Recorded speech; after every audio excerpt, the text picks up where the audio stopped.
Okay, welcome everyone. There's people still floating in, but let's go ahead and get started. We'll get through some of our preliminaries, but I want to give maximum amount of time to our presenter here today, Roy Carlisle. We're very excited to have you.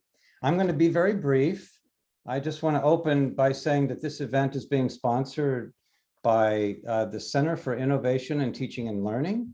This is a new department for Sofia University. We're about 5 or 6 months into this, and so you'll be hearing about and seeing many events coming out of the center, conferences, trainings, workshops, events, podcasts, resources, all kinds of things. So please stay tuned. I did want to mention that this event is being recorded for future viewers. So please keep yourself muted. You should be muted when you come in. And periodically, Roy Carlisle will be opening it up for questions. And at that time, then you can unmute yourself and ask your questions. Also, I will be putting Roy's contact information in the chat. He's asked that we do this so that people know how to get in touch with him, so you don't have to ask. So I'm going to be putting his email and his phone number in there. And that's all I have to say. So what I am going to do is turn this over to Dr. Robert Fraser, one of our co-founders of Sofia University, and he is going to introduce our speaker for today. So Bob, I will let you take it away. Thank you. I'm delighted to bring Roy to all of you. I've known Roy for almost 20 years. I met Roy as my editor for a book on spiritual guidance or spiritual counseling. The book was published in 2007 based on a conference we had at Sofia. And I've published 12 other books. Now that's cheating. That includes 7 editions of Personality and Personal Growth, which has been around since 1976, but every edition I've rewritten and worked with different editors. So I've really worked with 13 editors, and Roy has been, what struck me is Roy has been about at least 10 times better than any other editor I've worked with. And we've been close friends ever since. Let me see if I can do this quickly. Roy's bio is in our website, PageMill Press. He's served on the executive committee of the Independent Book Publishers Association, board of directors, liaison to the American Association of Publishers. He's been acquisition and publishing program director for a scholarly book publishing program. He's published not only scholarly books, but textbooks and trade books. For 12 years, he worked as senior editor at Harper One, originally Harper San Francisco. He's had his own publishing companies. He was founding board member and chair of the board of New College in Berkeley. His authors have included this wonderful wide-ranging spectrum from Maurice Sendak to Billy Graham and Ruth Bell Graham, Johnny Cash, Jay Walker Smith, and Jerry Jenkins, Sue Monk Kidd, Robert Johnson, the author of He and She, which many of you may have read, also Carmen Berry and Tamara Trader, whose book Girlfriends sold over 2 million copies. And I've constantly found that the people that Roy has worked with are delighted to be working with him again. So we now have over 35 books in line for publishing at PageMill. And it's been a constant pleasure for the past year and a half. I guess it's a year and a half since we started. Year and a half, yes. We were sitting over coffee, which usually takes about 2 hours minimum for us. And Roy was saying he wanted to leave where he was working, doing scholarly books. And I said, well, I would be interested in doing something different. And I've also realized that starting PageMill has been a logical progression from teaching, various universities to starting one. And I suddenly realized, without consciously knowing it, having a publishing company means the potential to educate many, many more people. And it also means I don't have to do it all myself. The authors can do it, and we can just make their books better. Or rather, Roy can make their books better, and I can cheer in the background. So that's our business model. And without any further ado, I'd like to turn it over to my dear friend, Roy Carlisle. Thank you, Dr. Bob. Well, let me welcome you. This is always a joy for me to do this, of course. Throughout my career, I'm now celebrating 46 years in the publishing industry as an editor and publisher. And during all of those years, the one thing that I liked doing that I found other editors didn't like to do was teach people about publishing. And here's the sentence I want you to remember today. If you take nothing else away from this afternoon, this one sentence is important, and it's this: the more you know about publishing, the better and easier it is to get published. And that's something that most authors and writers don't understand. They don't understand why it matters that they have some inkling about how the publishing industry works. But part of what we're going to do today is share about that so that you have a sense of why knowing about this industry makes a difference in you getting published. And I've had a very diverse background in the sense that I've worked in trade books. Even during the time I ran a scholarly book program for a think tank, I was doing trade books on the side. And trade books are a certain kind of book, and then scholarly books are a different kind of book, and then there are other types of books. And the different types of books that make up the publishing industry is the first thing you need to understand as an author. I'm going to go through those for you and explain them so that you see why it makes a difference to understand those. So let's start with trade books. Trade books are defined as all the books that are fiction and nonfiction, but are not other kinds of books. So they're almost defined in the negative.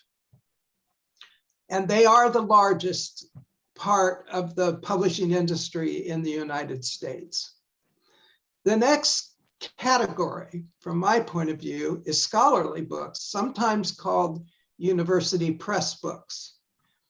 And scholarly books are a certain kind of book. A scholarly book is a book that's based on the author's research, and that research needs to be original. Sometimes it's a team of people who've done research, and that original research is what they're writing the book about. Now, the next kind of book, a textbook, is the opposite of that. A textbook is never, ever original research, because a textbook has to be built around what's accepted in any field or discipline, because nobody can use it in the classroom if it has stuff in it that nobody's heard about before. It's got to be stuff that is generally understood and known in that industry.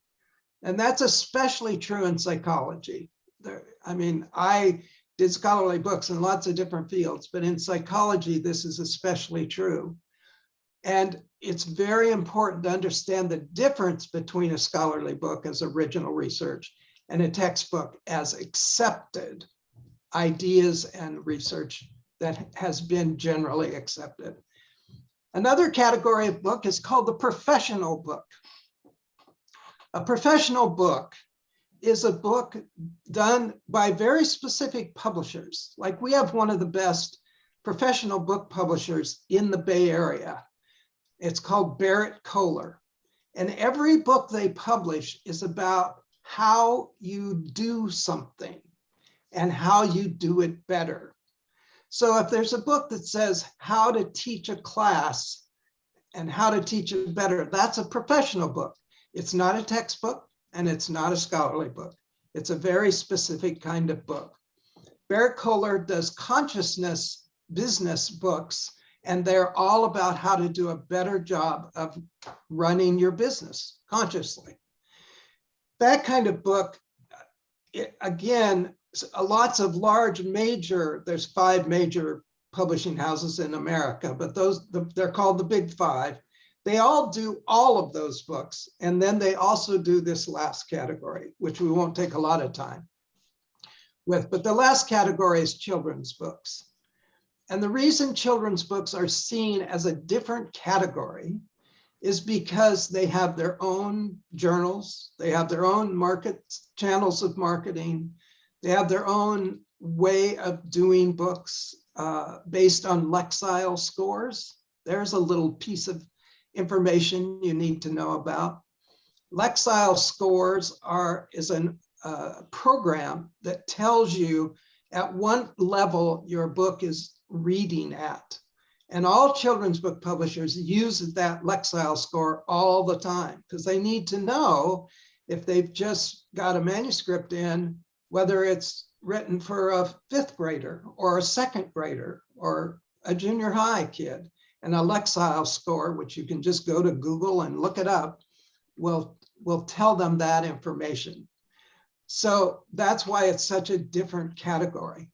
I have never published children's books per se, but I was a consultant to a children's book publisher for a few years and learned some things about it. I did do one children's book when I was at Harper many, many years ago, which was a lot of fun. But it's such a different world that I would have to learn a whole new business to be in that world. And frankly, I've got my hands full doing what I do now, so I don't take that on top of everything else. So those 5 categories of books, trade books, scholarly books or university press books, textbooks, professional books, and children's books, those categories are really important for you to understand as a writer, because you've got to get that straight in your head when you're writing a manuscript. Are you actually doing research based on maybe your dissertation and you want to write a book about that? That's a scholarly book. And the reason this is so important is because so many writers and authors think that the difference between a trade book and a scholarly book is language. And that's not the difference at all. Not at all. The difference is that a trade book writer asks different questions than a scholarly book writer. So if you've done scholarly work, original research, and you want to write a trade book, it isn't about the language. It's not about how you describe it. It's about asking the questions that somebody who is not a scholar would be asking. And that difference is profound.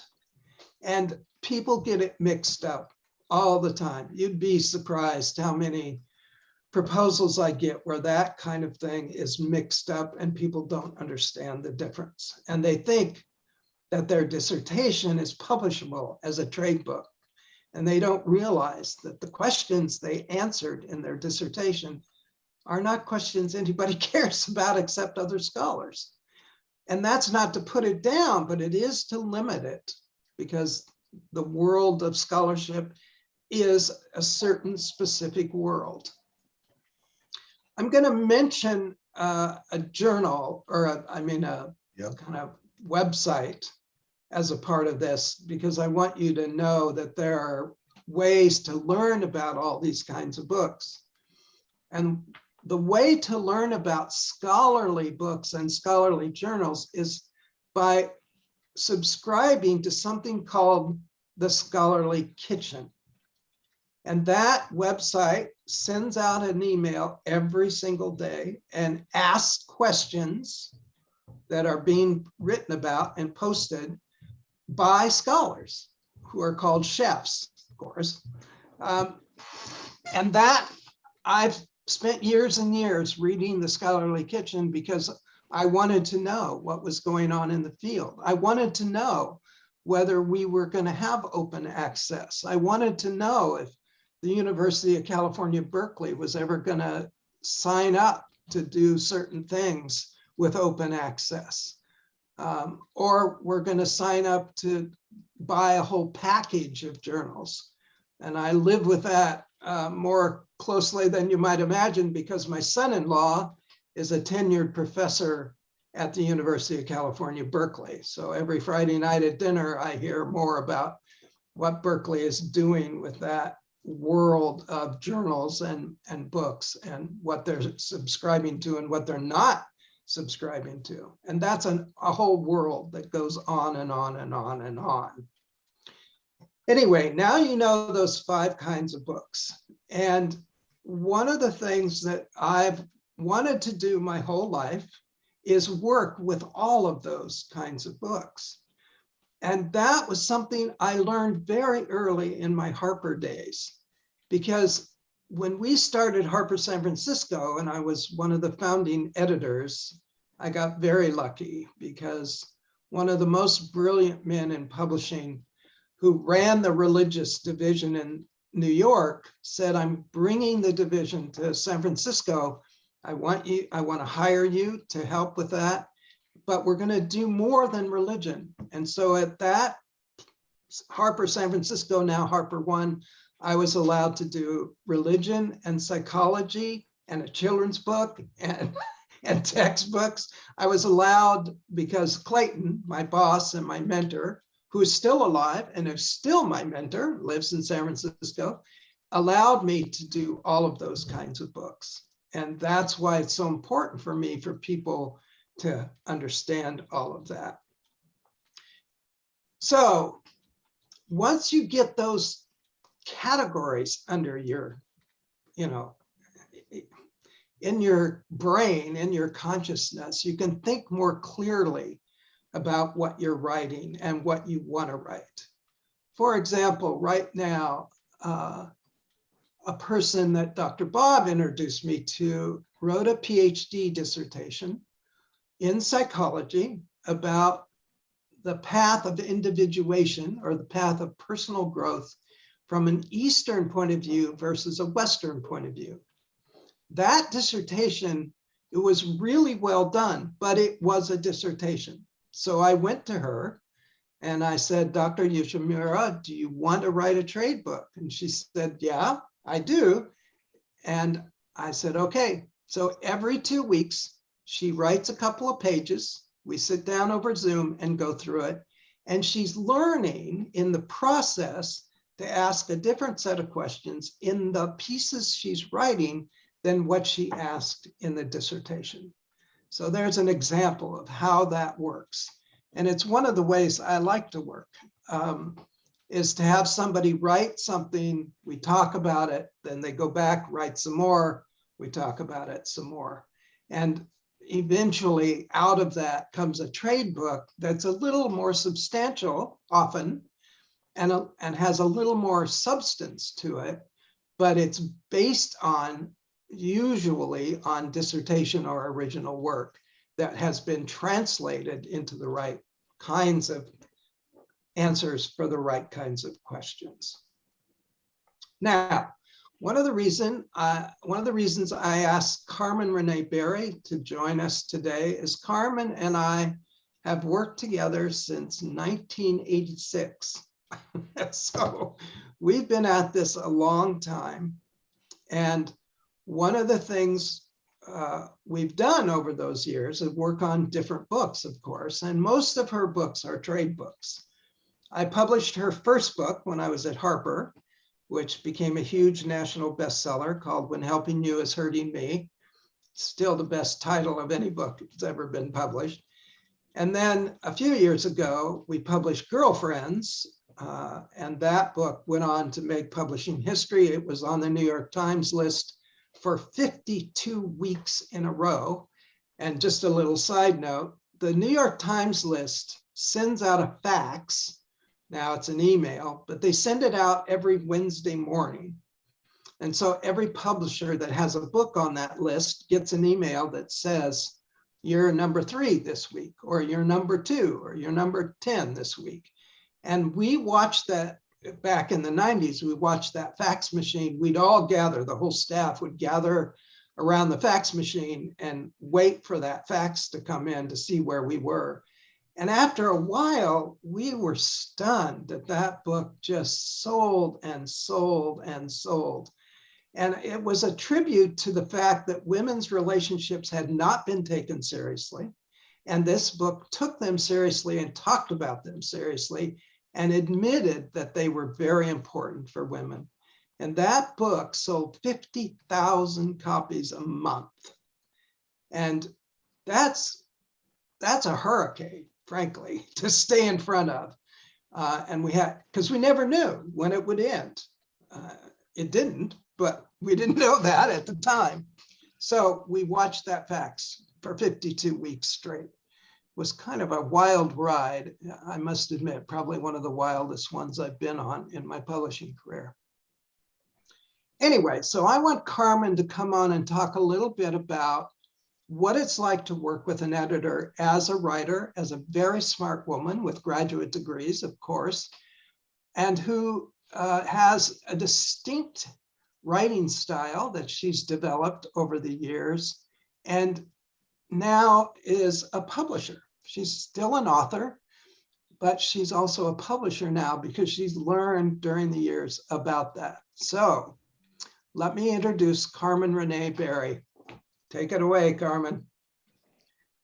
Hello there. First of all, I would like to thank Sofia University for allowing me and my staff and my authors to attend.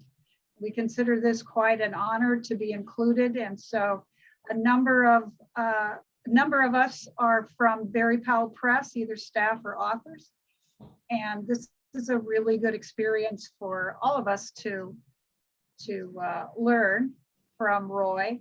I've been learning from Roy. Actually, we met in 1985, but I don't have to be too rigid on that.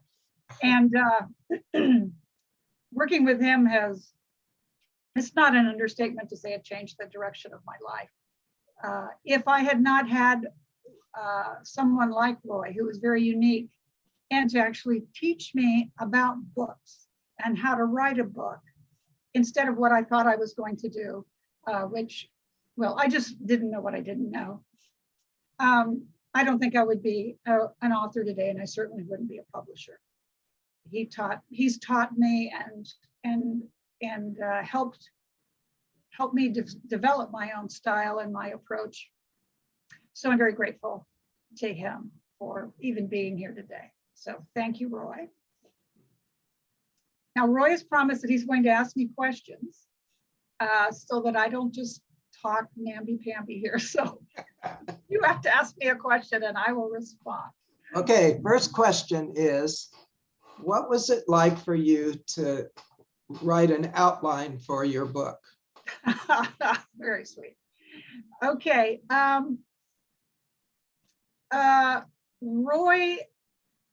Roy's very strong-willed and he knows what he wants. And I'm very strong-willed and I think I know what I want. So I was under contract. I wrote my first draft of the book. I sent it in and I was expecting or hoping that he would call me up and say, this is the most magnificent book I've ever read. Let's send it off to the printer. Instead, he called me up and he said, this is really good homework. Now let's start writing the book. And I just like laid down and stared at the wall for a while because I was devastated and I didn't know what he was talking about. I ended up writing 39 different outlines for that book before I was able to finish the manuscript. The developmental element of the book was so essential. Like many first-time authors, I came with way too much material. I believed that this was my only chance to ever say what I was going to say. And there were probably 5 to 10 books in that material. I see that all the time with new authors that come to me. There's way too much material, and we have to get down to the real nitty-gritty of the message. So it took me another year or two to get the right outline, get the right book written, and the proof was in the results. It was an amazing reaction to the book. Second question. In the process of writing that book, which did take a lot longer than you anticipated, there were a couple of things that you learned how to do. And one of them was how to pace the material and what that actually means when you pace material. Talk about that a little bit. Well, I think it's really important for a writer to know how to write a first draft. And a first draft is really just putting all the material that you want to say on the page without any editing. You just put it down there and you are not writing your final draft, not anywhere near it. So you put everything on the page. What I discovered is that my first drafts are incredibly angry and irritable. So what Roy would say, oh, you're really bitchy today. This is really good stuff. Some people they have different emotional makeups. So for them, it's elaborate, or it's confessional, or it's grieving, or whatever it is. Whatever your style is, it's very intricate or whatever. Mine is like shorthand, and I'm irritated that people haven't figured this out already. So it's like, you should do this, you should do that, and why are you doing this? And this is ridiculous. So once I get all that out, then I have to structure the material and rewrite it so that it actually is kind and helpful to other people. The other big challenge for me is I am not a storyteller. I don't like stories. Personally, I'm probably one of the few people in the world who don't like stories. When I read a book, I look at the outline, I look at the main points, and then I'm done. And I skip over all the stories. Like, yeah. So that's how I wrote my book. And we had more fights over the fact that I had to put in stories, which I resisted every bit, every moment. I flew up to San Francisco, and one of his other editors worked with me, and she taught me how to write story. And I finally gave in and we wrote stories. But you need to be aware of what your own likes and dislikes are, what your limitations are, the blind spots, and then listen to a good editor. Don't listen to a bad editor, but listen to a good editor and expand your ability to write so that you have different audiences. Some audiences are more intellectual and conceptual, some are physical and emotional, some are very visual or auditory, and you need to get the whole spectrum so that you can speak to a broader audience. Okay, that's what I wanted to hear from you. Thank you for taking the time to talk about that. Sure. Carmen is the new publisher of Berry Powell Press with an amazing staff of people, and they're going to be publishing some remarkable books. And I've been very glad to be a part of it. So every couple of weeks I chime in on what I'm thinking. And we're having a great time. Okay, now we've talked about categories of books. We got that down. You've now heard what it's like to work with an editor. Now let's talk about editors. Who are they and what do they do? I'm going to give you some definitions so you understand a little bit more, step by step, of how the publishing world works. Here's the kinds of editors that exist in book publishing. Also in journal publishing, although it's not as separate in journal publishing as it is in book publishing. First, there's what's known as an acquisition editor, and it's usually a part of their title on their business card. And an acquisition editor has the task of finding new projects for the publishing house. And every publishing house has acquisition editors. And there is a little bit of some kind of a shift that happened in the publishing industry. In fact, there's a scholarly book about what I'm about to tell you. Back in the 60s and 70s, there was a growth in the big trade world, but also in the scholarly world, of agents. And before that time, editors' relationships were with the writer. So an editor would meet a writer or would hear from a writer, or a writer would send a note or a letter to an editor, and that's how they would connect.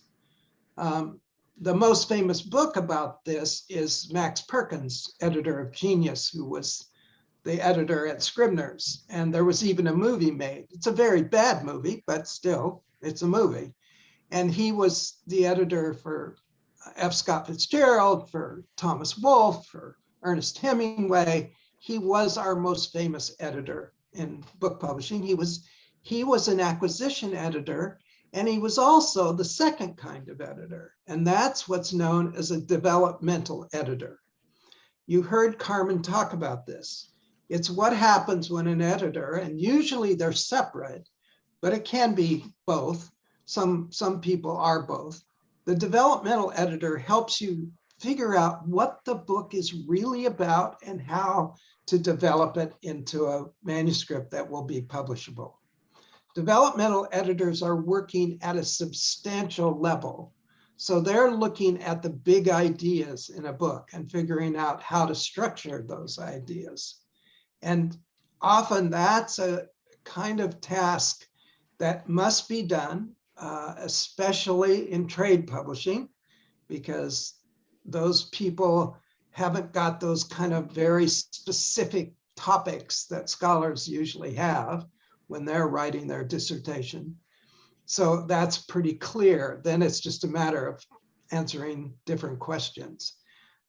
So we have an acquisitions editor, a developmental editor, and then we have what in the business is just called an editor. And it's kind of weird because the editor in a publishing house slips into all of those roles except for the final kind that I'm going to talk about. Because editors have agents coming to meet them, but editors are usually doing administrative work as well as making decisions about manuscripts. And most young people who get into publishing are shocked at how much administrative work it takes to keep a publishing house working.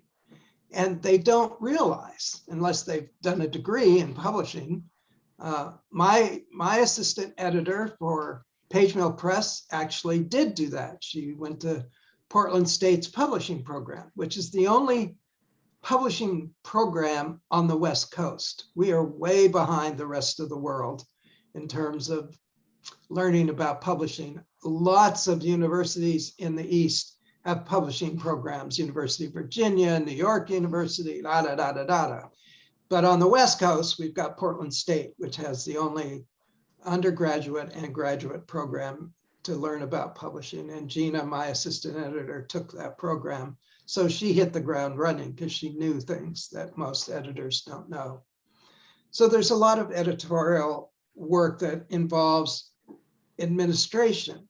And what does that mean? What is that about? Well, it means stuff like how do you write catalog copy for a book when it's going to be sold out of a catalog to book buyers, retail buyers, online buyers? Or how do you write the flap copy that goes on a hardcover book? Or how do you pitch that book at an editorial board, which is a whole process that you have to fill out a bunch of forms to do. So every editor in a publishing house spends most of their time doing those administrative tasks.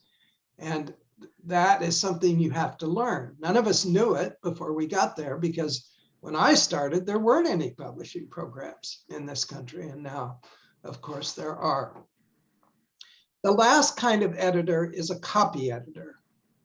Copy editors are sometimes called line editors because they are hired to go through a manuscript line by line and correct grammar, correct typos and errors, suggest different language, different words, ask questions like, this seems like we could have more explanation here. And I have to say, I need to make this confession. I have never been a line editor or copy editor. I couldn't do it if my life depended on it. I do not have those skills. So copy editors, from my point of view, are like magical beings, and I hire them to work on every book that I publish. In fact, I have one copy editor, Jean, who I've worked with for 35 years of my 45 years in publishing. She's right on the verge of retiring, and I scream at her not to do that because I don't know what I'd do without her. But she edits by line. She's edited, for me, dozens and dozens of books. The truth is, in my career, I've edited around 600 books. So, and Jean's been a part of a lot of those books, and especially some of the better selling ones. So there you have it. You have an acquisitions editor, you have a developmental editor, you have just a regular in-house editor, and you have a copy editor. And you need to know that because you need to know what they do and why they do what they do and what you can expect from them. Because most authors go to write to a publishing house and they think, oh, you know, some editor's going to see this and say it's great and go on, just like Carmen thought that was the way it was going to happen. As it turned out, she had to work with me first to develop, and then she had to do some copy editing work with a friend of ours, who's still a friend of ours, who worked as my assistant during those years. Now, once you've learned that, you've taken the next step. Now, let's get to the big stuff. Excuse me. My champagne glass is just water, by the way. It's just hope springs eternal. Okay, how do editors make publishing decisions? That's the critical question for today. We're going to talk about some other things, but at the core of this experience today, and the core of what you're going to learn from me, is this process. And this is actually an easy process to talk about, because years ago, as I was studying the industry, and this again is, I'm not unique, but I probably have more interest in understanding the book publishing industry than most editors. And early on in my career, I kept asking myself, where did this world come from? And, you know, what are we doing here? And how do we make these decisions? I wanted to have answers to all of those questions. Fortunately, I had a boss who knew the answers to a lot of those questions, but we also discovered some things together. One of the things we discovered was what I call the publishing funnel. And that's a term you need to remember. And you can go to the PageMill Press Books website, and you can read the article that I wrote many, many, many years ago. But I'm going to tell you what the publishing funnel is, so you understand how editors make their decisions. The publishing funnel takes into account all of American culture. Now, the publishing funnel may not work in other countries. I don't have any experience working in Spain or Germany or anywhere else, so I don't know. But in America, it absolutely works. So what happens is that in America, in our world, in our American culture, we have a level of media that I call immediate media in the funnel terminology. Immediate media is everything that happens quickly and regularly, like newspapers, daily newspapers, internet blogs that get written daily, news and radio and TV that happens every day. And what happens at that level is that people in the media are deciding what's worth reporting or talking about. They have to make those decisions. And there's so much going on in American culture at every level and in every field that they've got to sort that out. So that's the first level, is that immediate media. And it's all that instant stuff that you get if you pay any attention. But then you go down one level and you go to immediate media 2. And that's different, because that might be Time magazine or a weekly journal or a series of articles in a newspaper or a special on a TV or radio show. And how did they choose what to do that about? Well, they chose that from all the stuff that was at the immediate media at the top level. It filtered down to that second level because they're gambling, of course, but they think that that stuff that they're going to talk about in Time magazine or on a radio show is of interest to enough people that it will be good for their ratings, good for their sales, all of that kind of thing. And then you move to another level called intermediate media. And that's when you get more into the world in which you and I live, which is journals and monthly magazines, Harper's, Bazaar, all those kinds of things that come out every month, because they had to choose from what was in Time that would be interesting to enough people that it would be worth talking about. So you can see that the funnel is taking things down through these sifting levels, and intermediate media is really, if you don't get it right as a media person with something like The Atlantic or a major monthly magazine, you're out of business. It's just that simple. If you don't get that right, so you got to pay attention to everything that's come through the culture, and consciously editors aren't thinking, oh, it's a funnel, I need to think in terms of the funnel. They're not doing that. That's Roy's way of describing it. But they're thinking in terms of, okay, that was in Time magazine. Do you think it deserves the next level of treatment? Should we take this a little further? And like I said, you better know your business well enough to know whether that's going to happen. And then what do you think is at the bottom of the funnel? What's at the bottom of the funnel? The book. It's very clear. If you don't go through the funnel, you don't get published. It's that simple. And it's true in fiction as well as nonfiction. It's very clear in nonfiction, because if something happens up here that's a big deal and filters down all the way, then you know there's going to be a book about it. It's pretty obvious in nonfiction. After 9/11, what happened? Everybody, we had media going crazy at every level, and then there were books. And how long did it take those books to come out? Well, that's part of the struggle, is figuring that out. But with 9/11, we had books that came out within 6 weeks. We had small paperback books that were written like extended newspaper articles and put between 2 covers and published.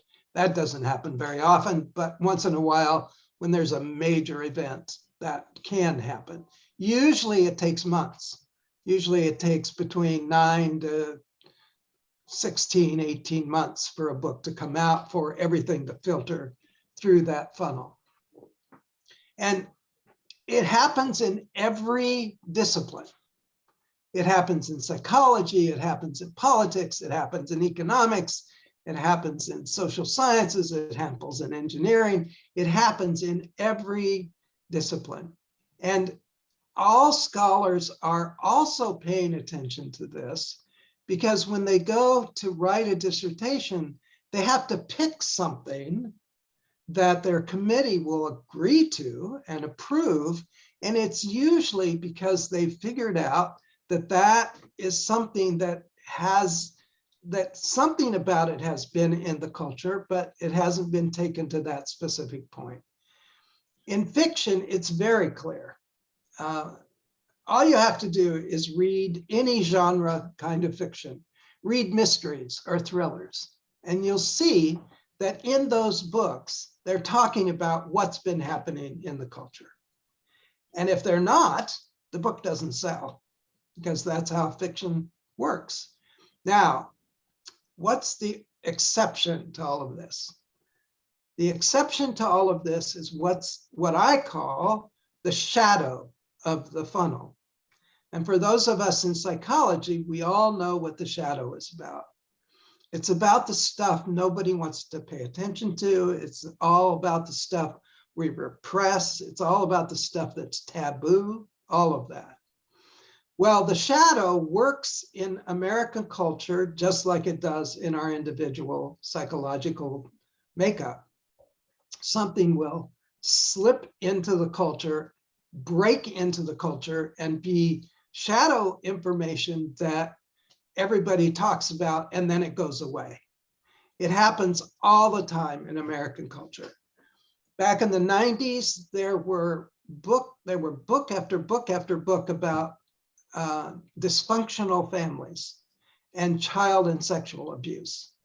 It came in like gangbusters. There were whole publishing houses that grew up out of that kind of book. Some of them lasted, some of them didn't. But it then disappeared. And now dysfunctional family stuff is just in the culture, but it's not coming in a gangbuster kind of way. And another thing that happened, another shadow thing, was the lesbian gay world. The lesbian gay trans world was all in the shadow. Nobody talked about it. Nobody published books about it. And then all of a sudden it broke in, and it's still breaking in. There's still a lot going on in that world, and we're all paying attention to it. And there are always subjects like this. And if you're paying attention to American culture, and everybody in the publishing business knows that if they don't, they're going to make bad decisions. And so they all have to do that. One of the ways they do that is just their own general personal way of doing it. But there's also ways to do it that are more professional. Like there's a magazine called Publishers Weekly, which comes out every week and is about the industry and tells everybody what's going on in that industry. There's the Scholarly Kitchen that comes out every day that I talked about, that talks about what's going on in journal publishing. There's another website, email called Shelf Awareness, comes out every single day. And John Mutter, who's the editor-in-chief of that, he and his team write about everything that's going on in book selling, in publishing, the whole industry, and they have done a great job. In fact, I think they're the best in the business in terms of writing about the book publishing industry. They don't do journals and magazines so much. That's not a part of it. But the book industry, shelfawareness.com, is the place to go as far as I'm concerned. So everybody's paying attention.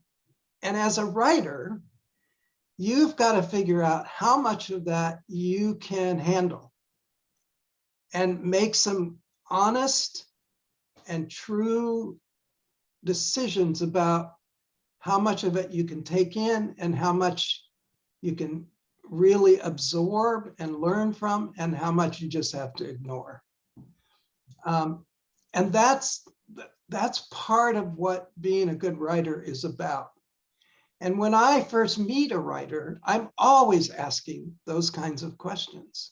Somebody comes to me with a manuscript, and I find out that not only are they writing about a topic I care about, or am interested in, or think the culture is ready for, I find out that they're on a board about that very topic, or they're doing something with a website or a blog about that, and they've somehow networked into that world. And that is something now all of us as publishers pay attention to. It used to be that you didn't have to do that. When I first started, nobody thought about blogs or networks or platforms. But today, you can't get away with that as a writer. You've got to have something. It may not have to be huge. New York publishers tend to exaggerate what's required, but you do have to have some way of saying, I'm invested in this subject. I'm not just curious about it, I'm invested. And there's a difference between those two things. And I'm looking for writers, as like Carmen is for Berry Powell Press, we're looking for people who are invested in what they're writing about. Now, that core thing about how publishers make a decision works across the board.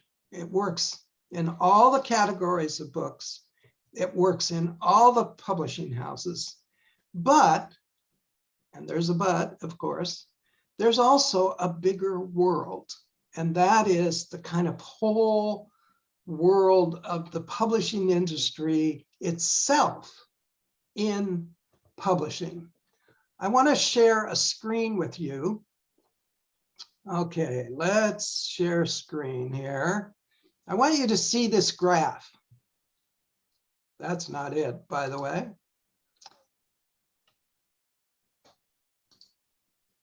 Can you see that graph? No, we can't. Roy, you have to hit share screen, and then there's another dialog box. You have to hit it again where it says share screen. There you go. We're there. We're there.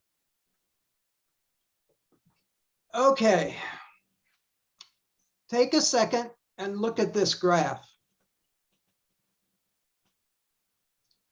One of the things that we all thought would be true during the pandemic was that ebooks would grow pretty strongly and take over paperbacks and hardcovers during the pandemic, not just before or after, but during.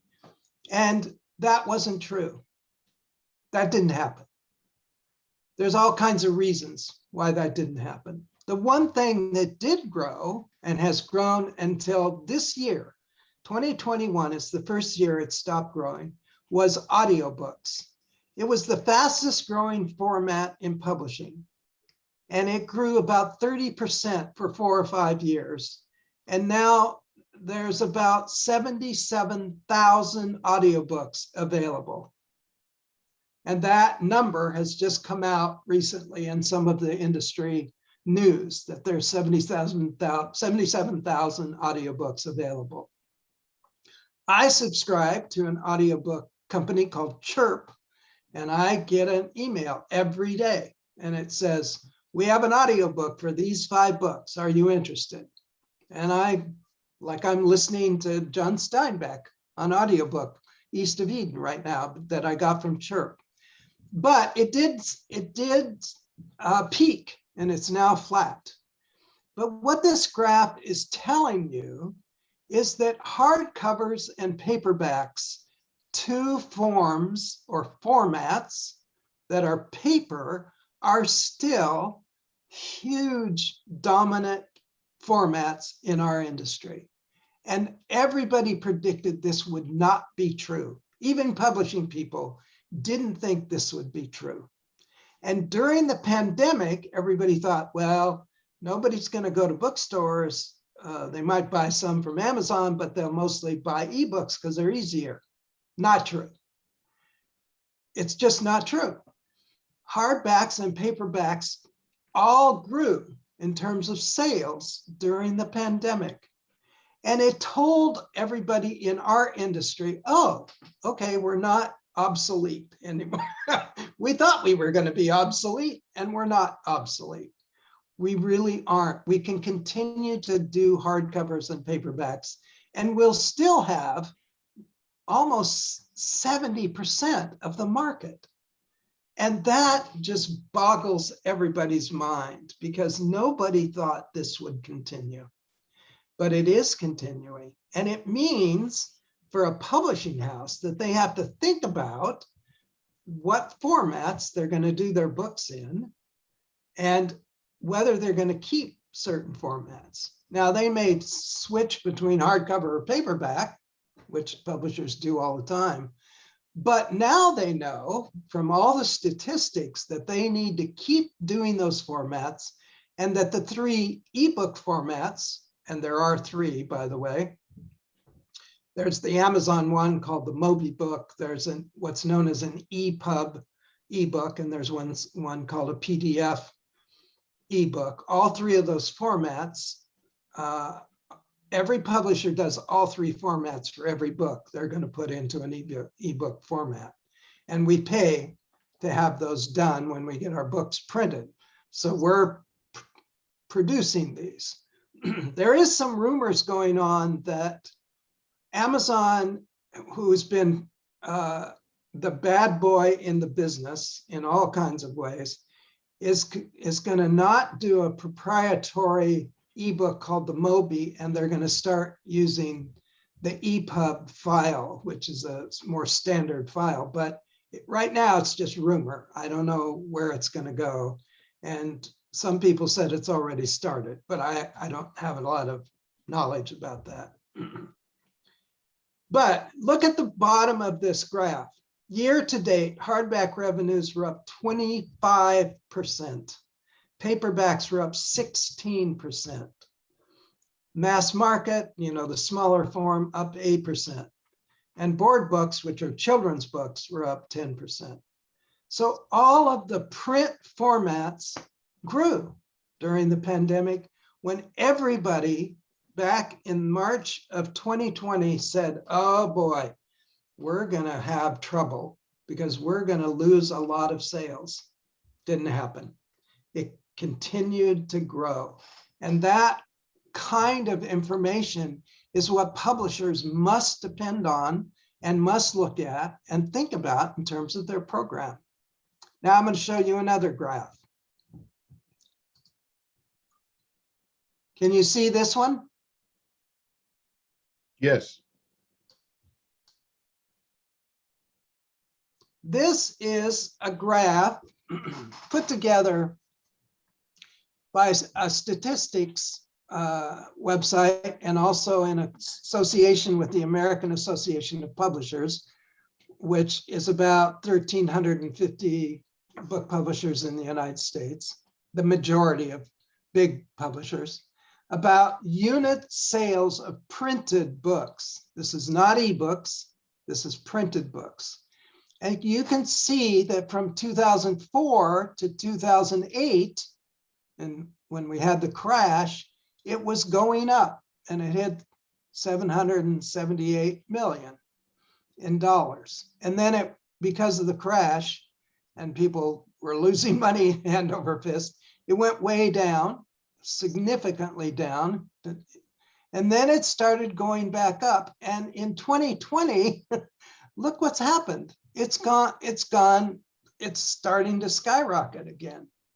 And again, this kind of information tells you that book publishers are looking for new projects, because if they're going to keep up with what's actually going on in the broader culture, they're going to have to publish more books. Most publishers think in terms of how many books they're going to do a season. When I was at Harper, I did 30 books a year for 12 years. It's a lot of books.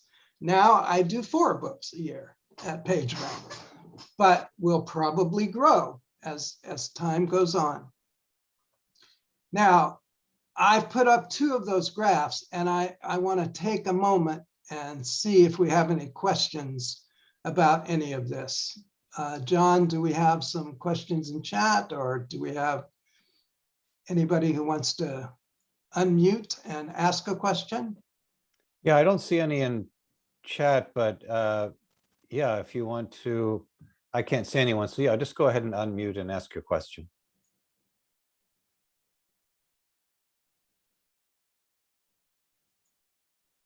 These graphs are pretty clear, so it doesn't surprise me. There are a lot of questions about it. Now, we're going to go to another graph. And oh, Marilyn, can you unmute and ask your question? Hi. Hi. Wow, that was so fantastic. Thank you. Love it. Learned a lot. So what in your bailiwick are you seeing as the future trend for what would be a great book project? That's a completely different question. And I'm going to give you the answer I've been giving for many years. Publishers don't know the future and have no idea what's going to be the trend. Writers are the seers and prophets of publishing. We don't try to sit around and think about what we want to do next. We look to the writers who are sending us stuff to figure out what to do next. So I have to turn it back on you. If you're a writer, then what you're working on is what the publisher is going to be paying attention to. Whether they publish you or not is a different question, of course, and whether you've come through the funnel. But we don't, even as an editor of 45 plus years, I never sit around and think about what's next. It doesn't even occur to me, because when you've been in this industry, you know that you don't know what's next. Maybe some young editors think they do, but most know after a while that we're not the ones who figure that out. We learn that from our writers, because they really do see the world through a lens, and this is really important to understand, through a lens that other people don't have. And in fact, I often talk about a book in terms of this. Like, let's take a topic like marriage and family. How many thousands of books have been written about marriage and family? Well, many more than thousands. But somebody writes to me and says, you know, I've been looking at that subject and I have this completely different lens through which to see that subject. And it's based on these 7 dynamics I see in marriage and family life. And I think, oh, there's a book. Because if it's a different lens, then that's unique and that's worth doing, even if there are thousands of books on the topic. So I'm always looking for a new lens. We have a writer today, right here in our group, who's looking at spirituality and trauma. And her lens is absolutely unique. And I'm so excited I can hardly stand it, because I've done a lot of books on spiritual disciplines. And she's writing in a way that nobody's ever written before. And that book that Powell Press and PageMill are going to do together is just going to be a really, really wonderful book. And it's because Dr. McConaughey brings this different lens to the subject. So I love using her as an example because it's so unique and wonderful. Great answer. Thank you. Anybody else? Roy, I have a question from the chat here that says, do you take self-published books and publish them again? Oh, anticipated my next graph. Perfect. Somebody perfect. Okay, let me start answering that question with a little bit of preamble. One of the things that started happening back in 2007, when the Kindle first came out and we were all starting to get into ebooks, there had been many, many e-readers before Amazon did the Kindle, but they'd all failed. The most spectacular was Sony had developed an e-reader and put a lot of money into it, and it bombed and nobody bought it. And nobody bought the books for it. But in 2007, a new world began when it came to ebooks. And when that happened, another thing happened. Amazon started publishing self-published books. Amazon now has 6 million titles. Just let that sink in for a second. They have 6 million titles on Amazon. But look at this graph. What you see from 2010 to 2018 is that self-published books have gone from less than 250,000 a year to almost 1,750,000 self-published books. It boggles the mind. What you also need to understand is that the average sale of a self-published book is 93 copies, which should cause some, caution and maybe a bit of standing back and thinking about it. Because if you're going to self-publish, what you've done is you're asked yourself to become a social media guru, a marketing guru. You've got to do everything when you self-publish. And people think wrongly that they can just put it up on Amazon and it'll sell. And Amazon kind of encourages that, which of course isn't true. You just don't put a book up on Amazon and it sells. That's why the average is 93 copies. I am kind of stunned, actually, myself, as somebody who's been in this industry a long time. I'm stunned at how many self-published books there are. I'm also stunned at how many self-published books are never edited. And because of that, they aren't the best book they could be. And people don't know. They just think, oh, I've written a manuscript, I want to get it out. And so I'm going to self-publish, and they do. And everything in the industry supports them doing that, even though they're not going to see a lot of sales. And that's a little discouraging. But I'm paying attention because, in answer to the question, I'm republishing a self-published book. One of my first 4 books was self-published by an author I had worked with on other books, but she did this because during the pandemic, she wanted to write this book and did it, but it was full color, and no publisher would take it on because it would have cost a lot of money to publish a book in full color.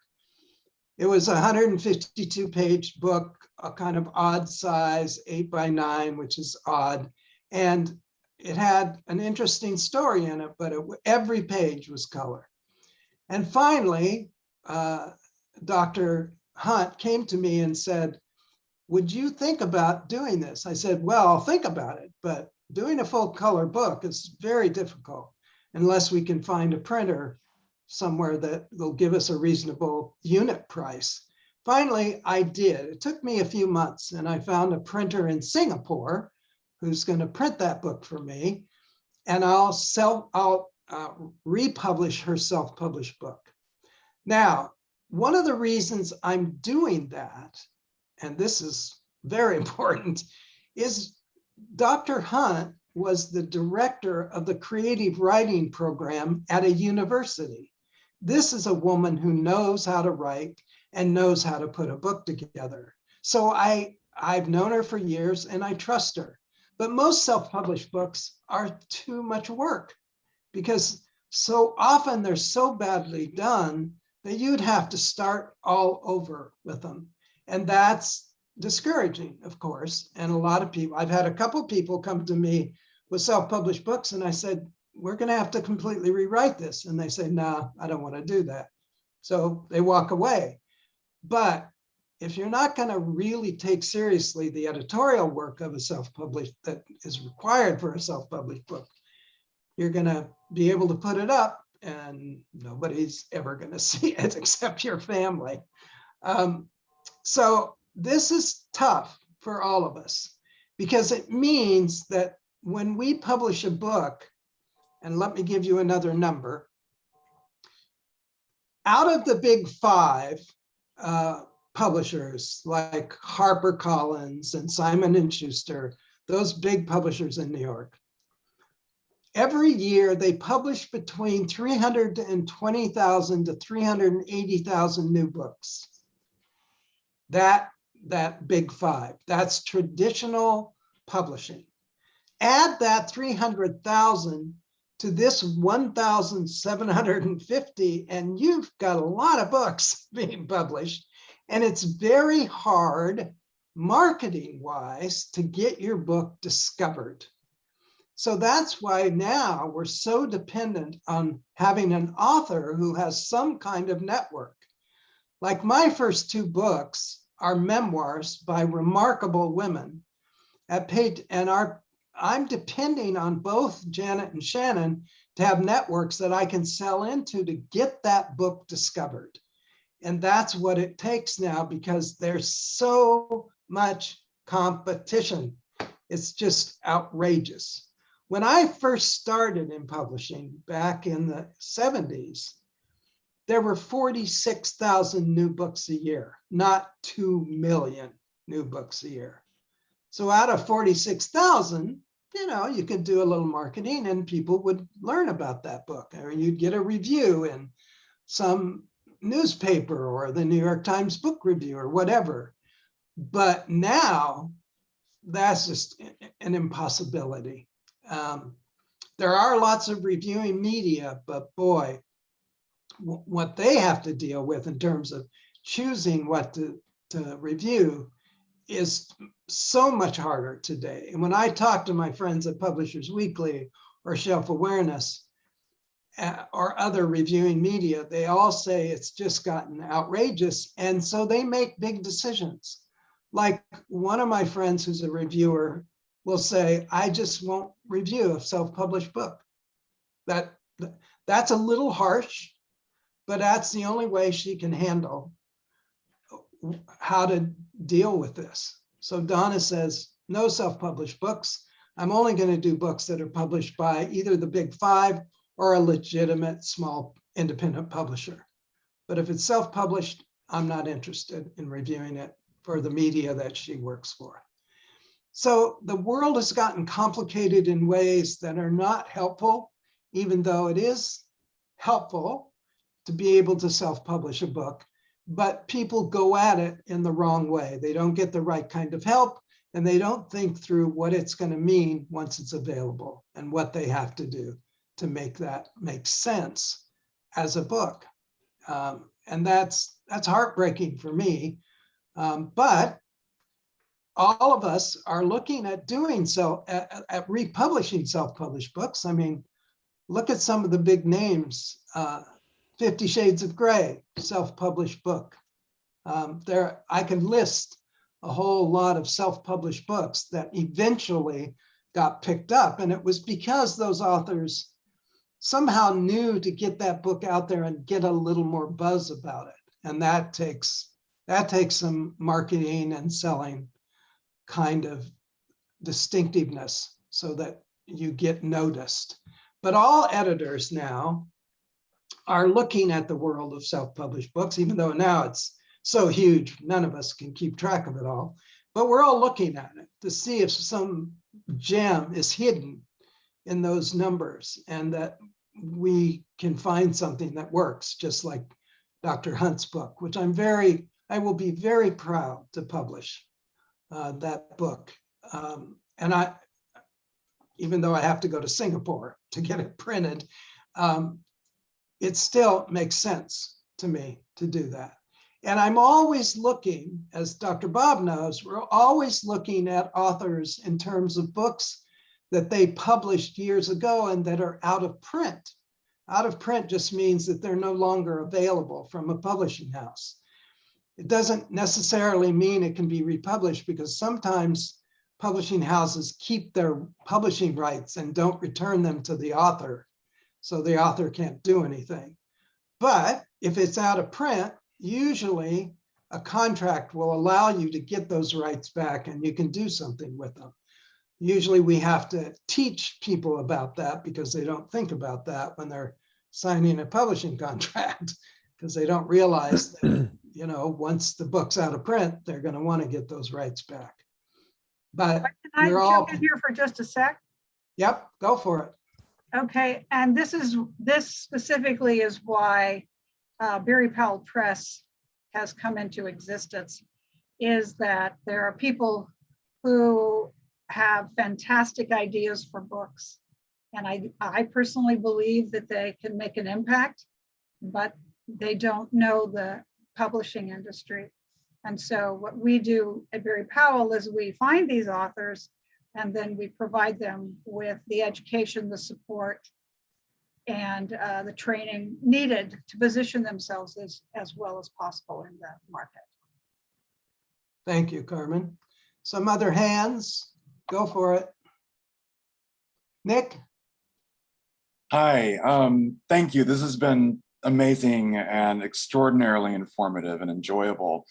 And my question kind of goes back to something earlier, kind of Carmen's story about her initial shock at having to streamline her outline and submission to make it more, well, streamlined. You know, one of the reasons I was attracted to ITP, and that's where I got my PhD from some years ago, is that transpersonal psychology is just methodologically plural. It's almost like a intellectual cubism. It looks at things from all these different angles, and it transcends and includes all the other forces in psychology that came before it, and really is sort of a globally comprehensive picture of whatever it is that it looks at. And so my question, given the fact that you sort of broke down these 5 different categories of books, you know, trade books, textbooks, professional books, you know, a lot of transpersonal research involves transpersonal self-inquiry, original research, also incorporating the research of a number of different types of theories and areas. And so I wonder how, like, a methodologically plural book like that would fit into one of these categories.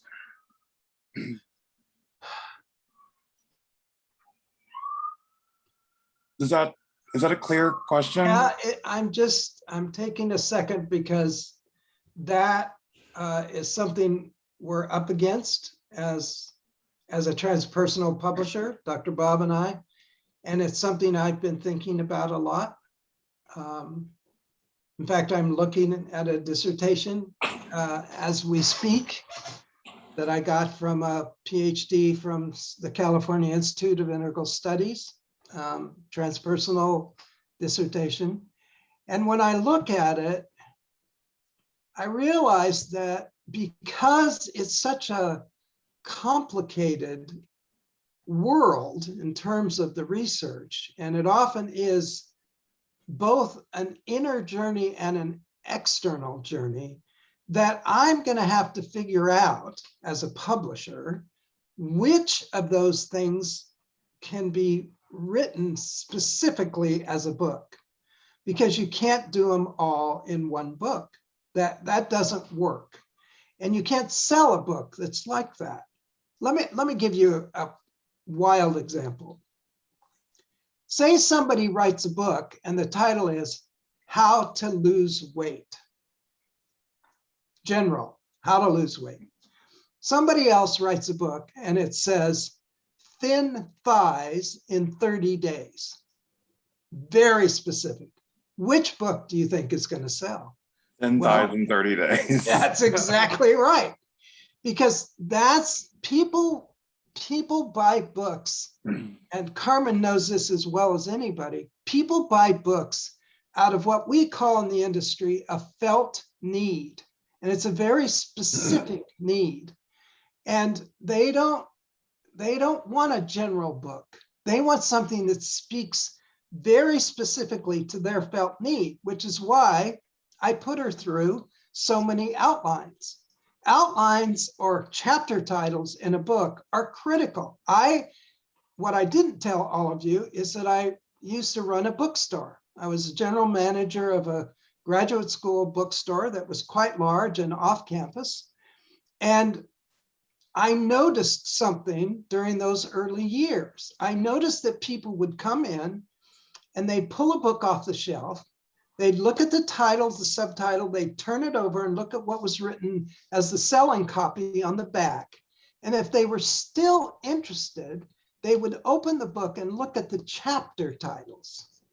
And if those chapter titles didn't answer the question that they had when they pulled that book off the shelf, they put it back. So I had my staff, I had a very, very smart, good staff of 12 people. We started asking people what they were doing. And they all said, well, I'm looking for an answer to this specific question. And this book, the chapter titles didn't tell me I would get that answer, so I didn't buy it. If I found that answer in the chapter titles, then I would think about buying the book. And I never forgot that. And when I went to Harper after working at Fuller Seminary, I thought, I'm going to work on chapter titles. I'm not going to just take whatever an author sends me. And that's what I did with Carmen and with everybody else.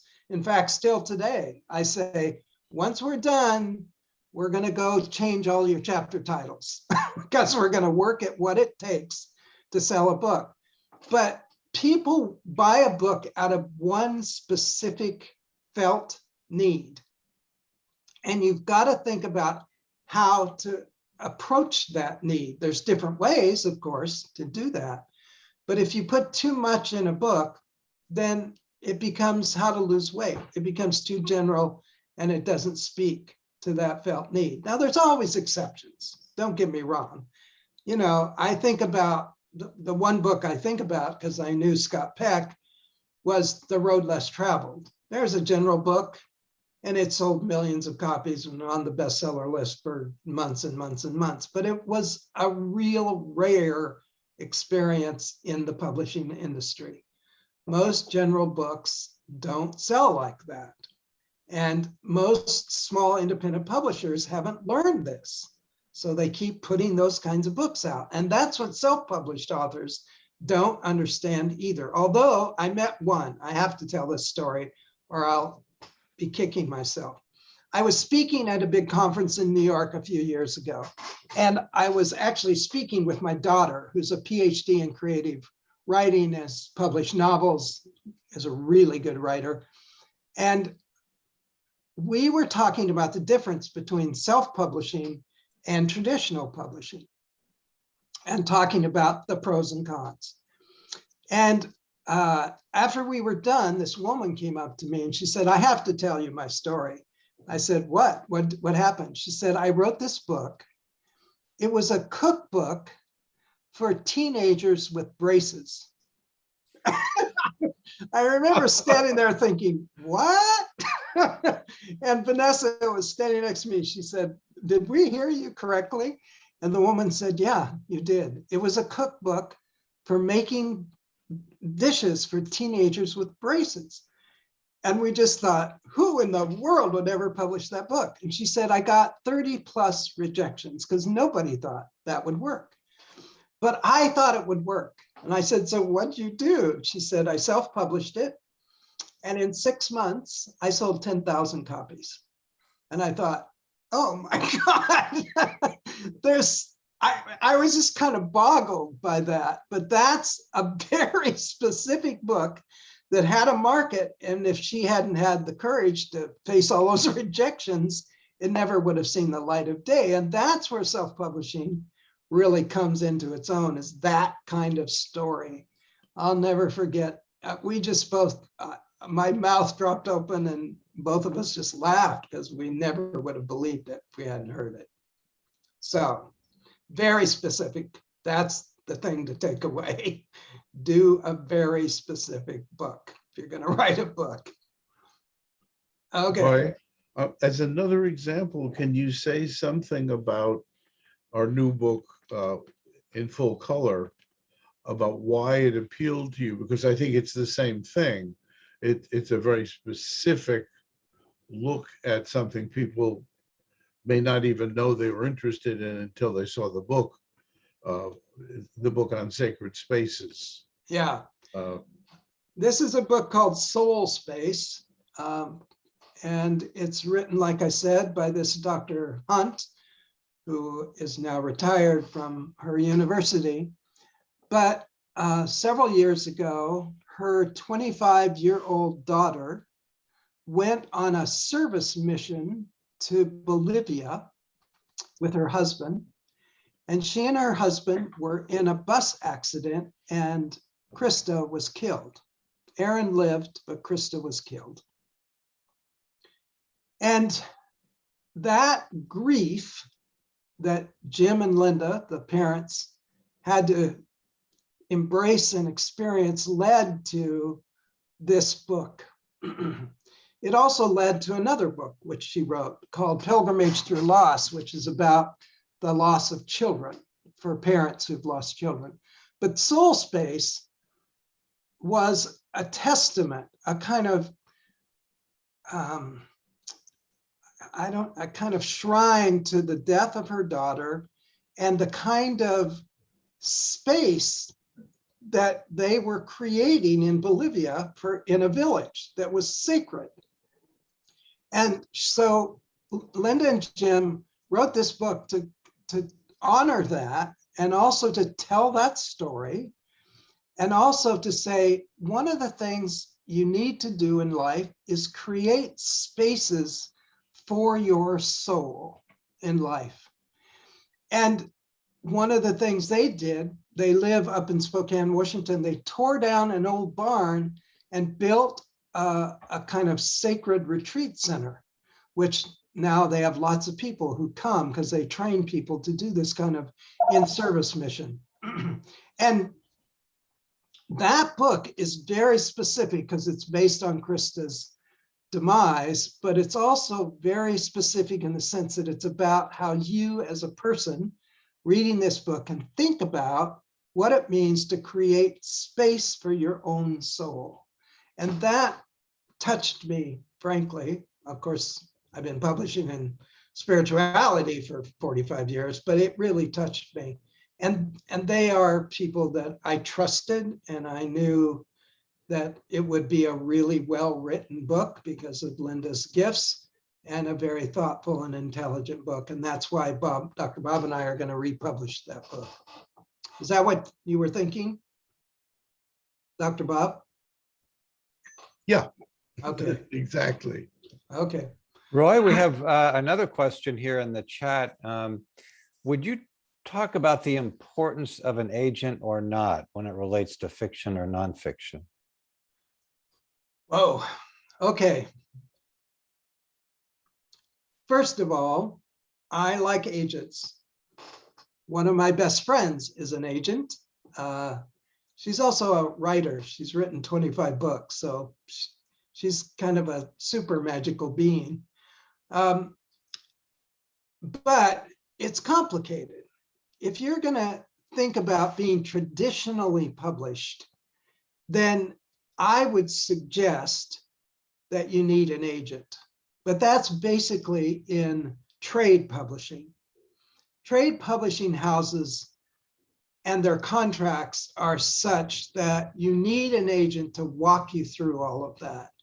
And I always encourage people who are going to publish in the trade to get an agent if they have any doubts about being able to handle all of that kind of negotiation on their own. If there's somebody who's got experience with negotiation, then maybe not necessary. But often an agent can also make other things happen in a larger independent house. Now, at the same time, in a small independent house, you don't need it as much. Like with Carmen and Berry Powell and Roy and Dr. Bob with PageMill, we can walk people through those contracts, and we're all honest people, and we just tell them what's going on and why the numbers are the numbers and all of that. We're there to support them because that's who we are as a small independent publisher. That's mostly nonfiction. When it comes to fiction, there's a whole nother ball game at work. And in publishing houses, no editor, and I mean like 95% of the time, no editor does both. You're either a fiction editor or a nonfiction editor. If you're a fiction editor, you get 2 to 3 to 4 times more proposals for writing a novel than nonfiction editors do. So they really need and want agents to sort that out. And there are fiction and nonfiction agents. Now, some houses, bigger agencies, can do both. But usually you need somebody that really knows those worlds because they really are separate. Even if you go to a big house like HarperCollins or Simon & Schuster or Macmillan, the editors who do fiction, they're in a different office than the editors who do nonfiction. And they know what they're willing to buy, what they're not willing to buy. They have more of a sense of what's going on in that world. And you really need an agent's expertise in fiction. Now, my own daughter has published 2 novels without an agent, but she got advice from an agent. So because, you know, she comes from a publishing family, we know people. So she had people she could talk to. But I do think with fiction, it's actually more important for an agent than with nonfiction, especially if you learn enough about publishing that you can sort out who's doing what and pay attention to that. And that just takes a little bit of work. Anybody who has a PhD has done research. So I think anybody who's got a PhD can do a little bit of work and learn about publishing and what's needed. Did that answer the question? Yes, thank you. Anybody? Oh, Dawn, can you unmute yourself? Yeah. When do we go through the steps of submitting work? So if like I'm writing a novel right now, I'm about halfway through it, but then I'm also going to be doing trade work after my dissertation, trade writing on my dissertation subjects. So, but when should it be polished before you send it off to a publishing company or an agent? What's the process in a simplistic way for that? Well, that's a pretty simple question to answer because agents and editors will not look at fiction without a full manuscript. Okay. It's just that simple. Okay. Because they don't believe that they won't get surprised if they take half a manuscript. Mm-hmm. So yeah, all of them require a full manuscript. It doesn't have to be polished, but it really does need to be in pretty good shape and it needs to be completed. So, Great. And what about nonfiction? So because you said there's so much movement within what people yeah, with bring nonfiction, it's the opposite. You don't want to write a manuscript. You want to write a proposal. And this all depends a little bit on who you are as a person, because some people actually, I'm gonna fall into the Myers-Briggs category here. I used to teach a seminar on how the Myers-Briggs and writers, that connection. But some people don't know what they really think about a subject until they write about it. And that's a certain Myers-Briggs temperament. So they have to write a manuscript and then be willing to do all the rewriting that might come. Most nonfiction publishers don't want a full manuscript. They want a proposal because they want to have input, because usually there's a lot more input on a nonfiction book. So they want a proposal, and that proposal's got to have a substantial amount of work. It can be between 30 and 60 pages, and it needs to include a chapter. So there's a lot of work into doing a proposal, but that's what a nonfiction publisher is looking for. And that's, of course, what I would be looking for, because I'm pretty hands-on as an editor, and I want to see that proposal and I want to think, and have my own ideas about that. But when it comes to fiction, you got a challenge, because you got to write the whole darn thing. Okay, thank you. Okay. Thank you. That's great. Anybody else? If not, we're going to look at a couple of other things. So I'm going to share screen again.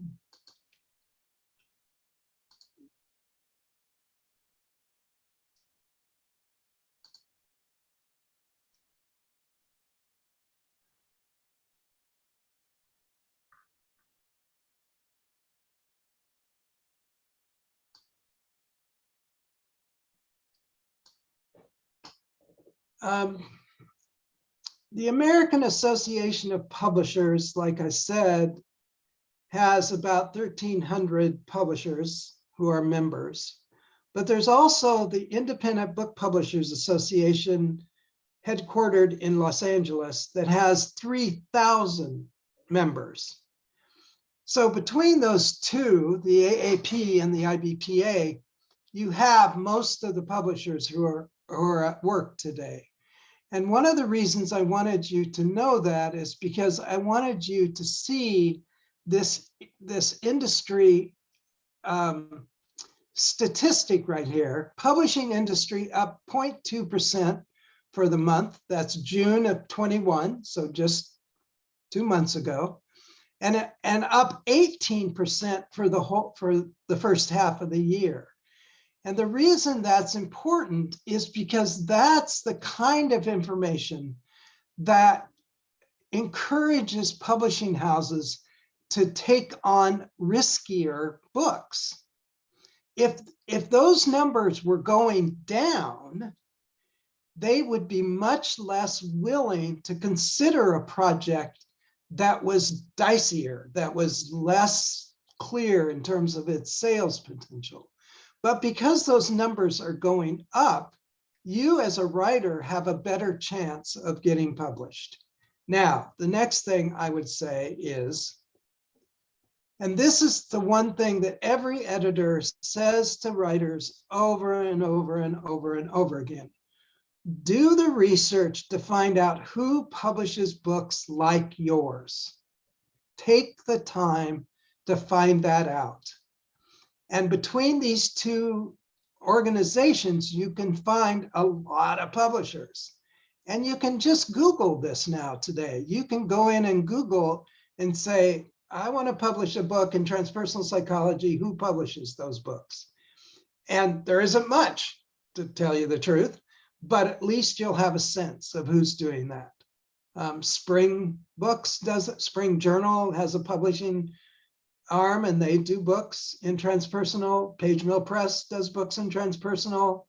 There's a transpersonal publisher in Florida. I don't know much about them, but they do a few things.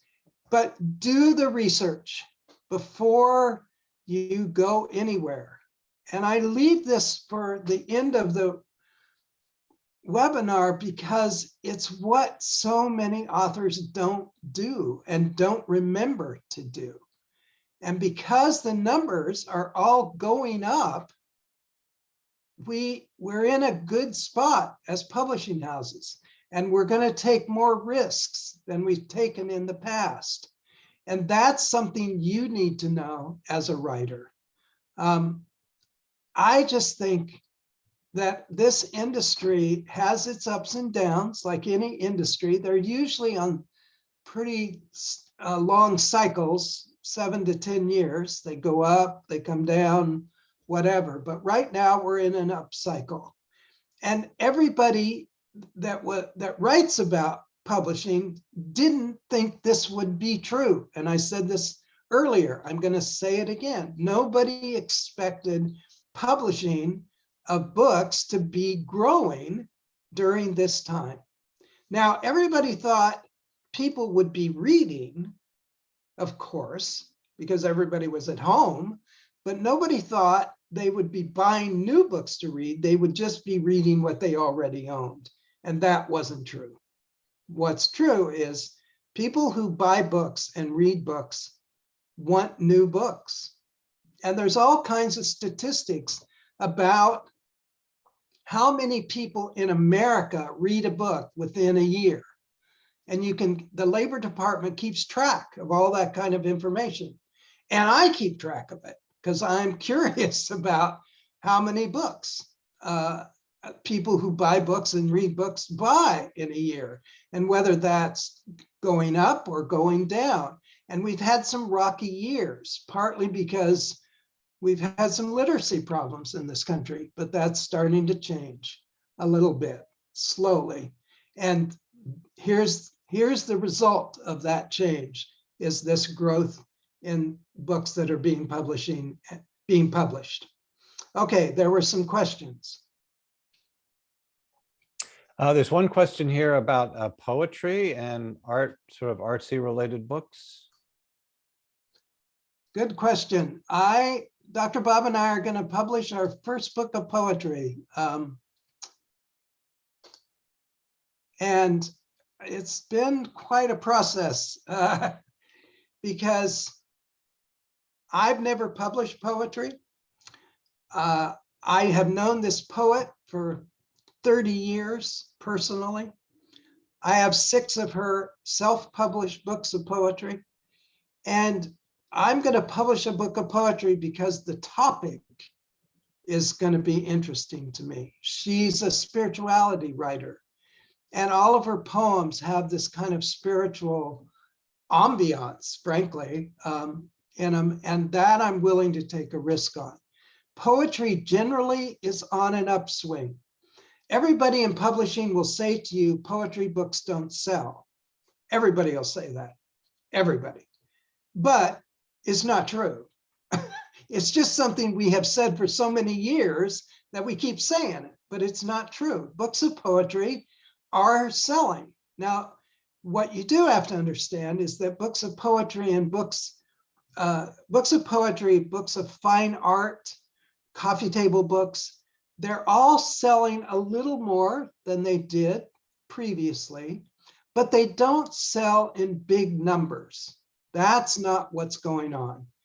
Unless you're the poet laureate of America, and maybe then you can talk about more numbers, or you're, I forget her name now, the woman who was at the inauguration and read her, what was her name? I've forgotten. But she's got a book of poetry coming out, and it's a big bestseller pre-order, but that's unusual. Usually books of poetry will sell if you know how to sell them. That's the other thing, is it's a whole different world of selling and networking. And I don't have that network as a publisher. I've never had it. So I'm going to take a risk on a book because I know she has that network. And the author is somebody who teaches poetry as therapy. And she's been doing it for years and knows that whole world and is asked to do that all over the world. She's traveled all over the world teaching poetry as therapy. And she's got a reputation for doing that. So I'm willing to take a risk with her.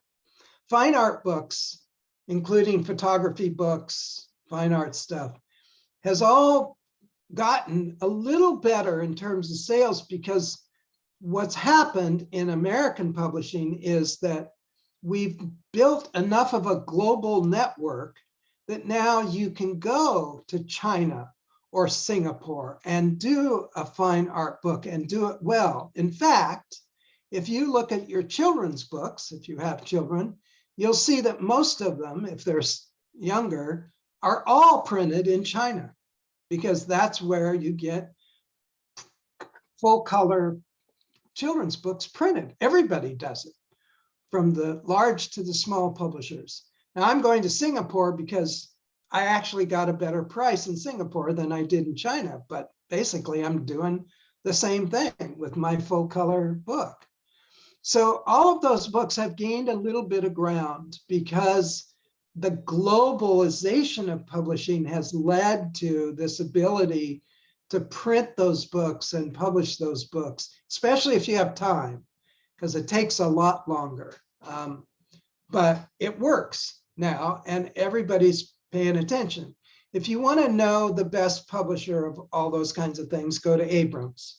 They're the best photography publisher in the world. They do a great job. The other publisher that does this kind of stuff is Rizzoli. Again, somebody who really knows what they're doing, knows how to do it really well.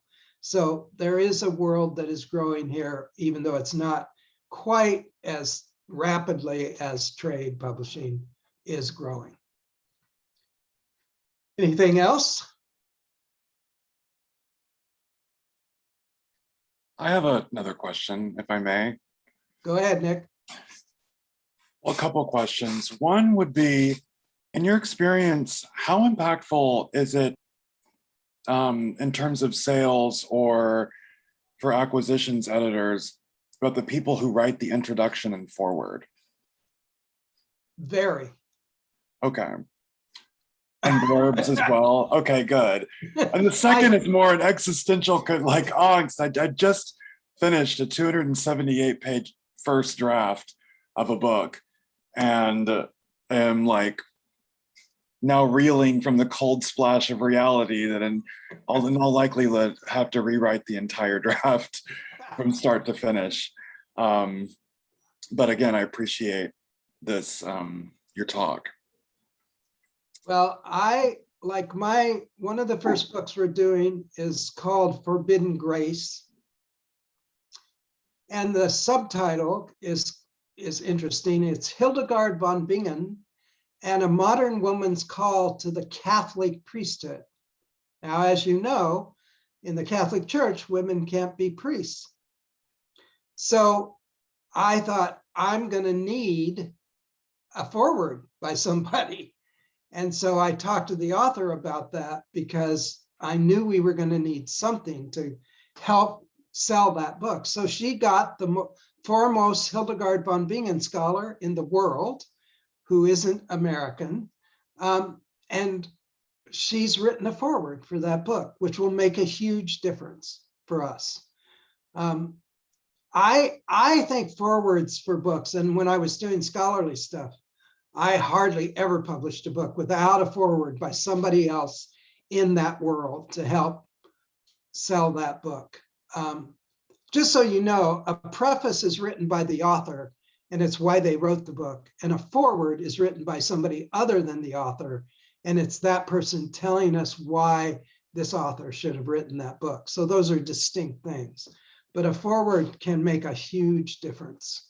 And I just submitted a chapter to a book, and it's a book of chapters by editors from all over the world. And that book is coming out in about 2 months. And we went and got 2 forewords by very famous people because we knew, nobody knew who we were as editors, but they would know these 2 best-selling authors. And that foreword is what will make that book sell. Anyway, I just think having a good foreword makes a huge difference. So think about it, make a list, see about who you can get to do that. Roy, we have a question about if you could speak to the genre of the memoir. Oh, my favorite subject. My first 2 books are memoirs. And I have very strong feelings about memoirs. So I'm going to tell you why I have strong feelings about memoirs. The reason I have strong feelings is because most memoirs are not memoirs. Most memoirs are sold as memoirs, but they're basically truncated autobiographies. What's the difference between an autobiography and a memoir? Well, there's two very, very different distinctions. A memoir is about one topic. It's not about the life generally. It's about one topic, and it's a slice of time. Otherwise, it's not really a memoir. It's an autobiography. Let me give you an example. I published some years ago at another publishing house a memoir by an award-winning advertising guy in Cleveland who came to me with a manuscript. And when I read it, I thought, well, with a little bit of work, this would be a good memoir. And the reason it was a memoir was because it was about this guy's having a medical condition, and having that medical condition he had kept secret even from his family as a teenager. And finally, he became a runner just as part of who he was. He had an epileptic fit as a runner at a race when he was 18. And his family didn't know he had epilepsy. He had hidden it all those years. So he wrote a book about epilepsy from the ages of 11, when he first discovered that he had it, didn't know what it was, and until the age of about 20, just that slice of time about that one topic. Now, he was such a good writer, he could have done lots of other things, but he really wanted to write about that one topic. That book, called Running from the Devil, was called that because when he was 11, he thought he was being attacked by the devil. That's what he thought his epilepsy was about, was that something was wrong. You know, he had been a bad person for whatever reason, and he was being attacked. So that's a kind of perfect memoir. And what happens today is memoir and autobiography get mixed up in ways that make it so it's not really a memoir. And I rant about this because I want real memoirs. I want to, because you sell a memoir based on the topic, not on the author, because the author is usually unknown. So you have to have one topic in order to sell it. So Shannon's book, which is a memoir about becoming a Catholic priest, she's known in Fairport Harbor where she lives, but nobody else knows her. And it will be sold on the fact that it's a memoir about becoming a Catholic priest as a woman. And that's an interesting topic. I could go on, but I just have strong feelings about this because I see so many manuscripts that are submitted that are, when they're submitted, they say, this is my memoir, and it's not a memoir. It's basically an autobiography in some form. So that's my 2 cents on memoir. We got a couple of minutes. Anybody else? Or Nick, do you have something else? I do actually have a question. So let me ask, given that definition, where would Viktor Frankl's work fit in that schema? Because half of his book, Man's Search for Meaning, was a slice of his life during the death camps. Right. And the other half was the project that he brought out of that, which is logotherapy.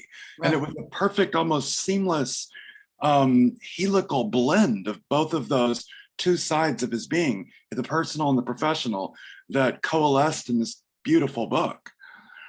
Okay, so there are exceptions. But if I had gotten that book today, if I didn't know what I know, I wouldn't have published it. I would have said, you've got 2 books here. Let's make a decision here. Viktor, come on. and most publishers would say that. But, you know, there are always exceptions. There's always exceptions to everything I've said today. And I could walk you through all those exceptions. But, you got to know the general rules before you can have exceptions. So I think that book's been an amazing book in my own life. So I agree with you. It's an amazing combination, but he would have been hard pressed to get that published today, because they would have all had the same reaction that I would have had as an editor. Yeah. Well, we have another minute or two. Roy, do you want to take another question, or do you have some concluding thoughts you want to leave us with? What would you like? I do. I'm glad to have people write to me if you have other questions. I always answer emails. It's one of the things I, as an editor, have to do every day. And I do that from early in the morning till about 11, and then I get to work. But answering emails, I mean, I'm an editor. I've got to be talking to new people. Come on. I want to talk to you, so write to me. But I want to say again what I said at the very beginning of this webinar. And I'm going to say it just as clear and strong as I can. And that is, the more you learn about publishing, the easier it is to get published. And I want that to be the byword of what this webinar has been about. I want you to get published. That's what I want. It's what I live for. It's what I love. And I wouldn't have done it for 45 years if I didn't love it. But I've never had a boring day. Come on, people. I get to read new stuff every day and meet amazing people and writers. From my point of view, and Carmen knows this well, writers from my point of view are the magical beings in the world. They just are. You can take TV and radio and everything else and get rid of all of it. But if you get rid of writers, we're in trouble as a culture. They're the people that we really depend on in ways that we don't even know, because they're the ones who see the future. And they're the ones who bring the future to us in nonfiction, fiction, whatever form. But it's writing books that makes such a huge difference in a culture. Books are unusual, I think, and I've had this discussion with a friend of mine who believes that films can change your life, and I don't. I think books can change your life. Reading a book can really change your life. But Lou, who's a friend of mine, who's a professor, we've had this ongoing conversation for 3 decades about how he believes film can change your life. I've never seen a film that changed my life. Never. I've seen a lot of films. They don't change my life. But I've read books that have profoundly changed my life. And I really believe books have that power. They have the ability to get into your imagination and your consciousness and change who you are and what you think and what you believe and what you want out of life. So for the rest of my life, I'm going to be publishing books and doing it so that they can have that opportunity. Thank you. Let me add one little postscript, which maybe I should have said at the beginning. Why are we doing this? It really is to change the culture, and that Roy and I are dedicated to bringing spirituality back into the culture. You know, Freud made a revolution 100 years ago. After Freud wrote, people did not see human beings the same way. Everybody understood that the unconscious affects our behavior. It became universal in novels and films and plays and everything else. And Jung never was as popular. But we're looking to add to that changing view of what it is to be human, the idea that every human being has a soul. And we're doing it in many different ways, whether it's publishing soul spaces or sacred spaces, whether it's publishing autobiographies, etc. We really want, I think it could be a profound change if we realize that the soul is the core of who we are. That, as Desjardins says, we really are spiritual beings in having a human experience or in bodies. And that's why we're doing this. And we're going to do it in 100 different ways. But the purpose, sort of the keel of the ship, if you will, the course we were on, is a huge sort of blue sky, somewhat unreal, almost as unrealistic as starting ITP back in 1975, is really to bring spirituality into today's culture in a way that makes sense to everybody. So help us. Amen. Yeah, well, Roy, Bob, Carmen, I think I can speak on behalf of our audience of 85 plus participants here that this has been a wonderful experience. There's all kinds of kudos and thank yous going through the chat. So I encourage you to please, notice those. Many, many thank yous. Obviously, you hit a very important need for this group, and that's why they're here. And so we thank you for your openness. I want to remind everyone, this has been recorded. We're going to have it up, the link available so you can watch it again. For those who couldn't make it, we'll be here. And I guess what I would say is that we hope to have an ongoing, wonderful relationship with you, because you can help us get the ideas that we have here and out to the world. And I want to echo, what Bob says. We're trying to change the culture, and we're all doing that together. So thanks for all the work you do. And unless there's any other comments, I guess we'll reluctantly have to close. Hard to stop. Thanks so much, Roy. This has just been wonderful. And I'm going to save all the comments too. Okay. On the thing. Okay. Thank you all. Thank you so much. We'll see you. Bye. Thank you. Bye.